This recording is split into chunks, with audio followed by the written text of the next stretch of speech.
Әдетте әуежайдың қауіпсіздік қызметіне кәсіпқой әрі қырағы қызметкерлерді жұмысқа алады. Олар жұмыс барысында ұшаққа отыратын адамдардың чемодандары мен жеке заттарын мұқият тексереді. Кейде сапаршылар чемоданға контрабандалық жолмен түрлі заңсыз заттарды алып өтпек болады. Бірақ жолаушылардың жүктерінен табылған кейбір заттар аэропорт қызметкерлерін таң қалдыруда. Әуежайда тексеріс кезінде табылған ерекше заттар топтамасын қабыл алыңыздар.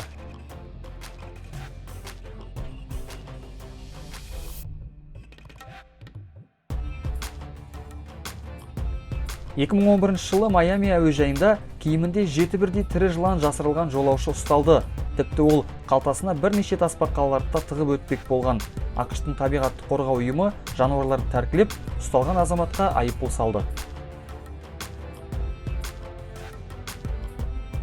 2014 жылы Лос-Анджелес әуежайында қауіпсіздік сақтау қызметкерлері 67 тірі алып африкалық ұлуларды тәркілеген.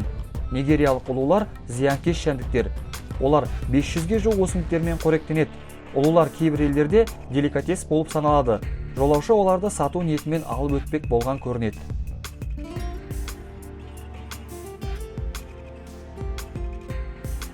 жылы Гаитиде Майамиге сапар шегіп бара жатқан әйелді тексерген кезінде оның сөмкесінен адамның бас сүйегі табылған.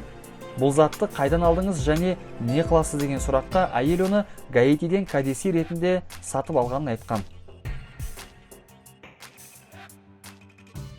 2012 жылы Амстердам әуежайында ерлі зайыпты жолаушылардың чемоданынан 261 улы тарантул тәркіленген.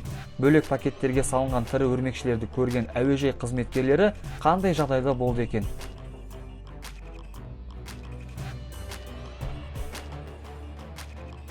Кейде жүк иесі ұшып бара жатқан бағыттан жоғалып, басқа жерде тап болып жатады. Егер чемодан әдеттегідей болса, қорқынышты емес. Себебі ол көп жағдайда иесіне қайтарылады. Ал егер жүктің ішінен шынайы адамның басынан аумайтын 18 қуыршақтың басы болса ше, тексеріс нәтижесінде олар медицинада студенттер тәжірибе үшін қолданатын қуыршақтар болып шыққан. Әр қорапты ашқан қызметкерлер қандай жағдайда болды екен? 2012 жылы суыңгыр нағыз зеңбіректің оғын ұшақ бортына алып өтпекші болған. Ол оқты теңіз түбінен тауып алып, кәдесый ретінде үйіне алып бармақшы болған. Жолаушы кәдесеймен қоса біраз қаражатынан да айырылған көрінеді. Себебі зеңбіректің оғы ескі болса да жарылып кету қаупі бар.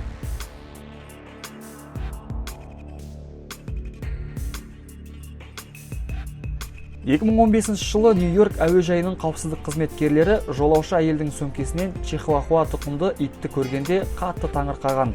Әйел өз кезегінде үй жануарының ол жерге байқаусызда кіріп кеткенін айтқан. Ол әуежайға күйеуін шақыртып кішкентай итті беріп жіберуге мәжбүр болды.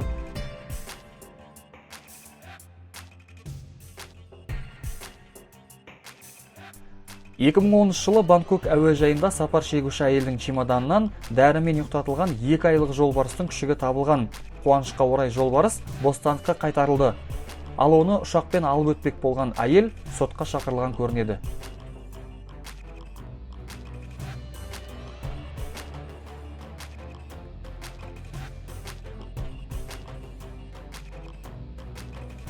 Жануарлардың контрабандасы заңмен өте қатаң жазаланады.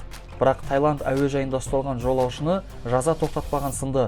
Оның чемоданынан қауіпсіздік қызметі 70-ге жуық жануар тәркілеген. Жануарлардың арасында тасбақа, қолтырауын, жыландар және шаяндар болған. Жануарлардың ешқайсысы зардап шекпеген, ал олардың иесі аса ірі көлемді контрабанда үшін қамауға алынды. Топтамамыздағы ең соңғы оқиға әуежай қызметкерлерін қатты таңғалдырды. Сапарға шыққан ерлі зайыпты ата-ананың баласына визалары болмай, оны ұшаққа сөмкеге салып өтпек болған. Сөмкедегі баланы қауіпсіздік қызметі рентген арқылы ғана көрген, ал баланың ата-анасына ақыры құжаттар рәсімдеуге тура келді. Видеоны соңына дейін көрсең, лайк басуды ұмытпа, әрі жақсы пікір жазып кет. Себебі осы видеода ең көп лайк жинаған пікір иесі 1000 теңгеге ие болады. Видео 5000 лайк жинаса, 1000 теңге иесін бірге анықтайтын боламыз. Келесі видеода жолыққанша.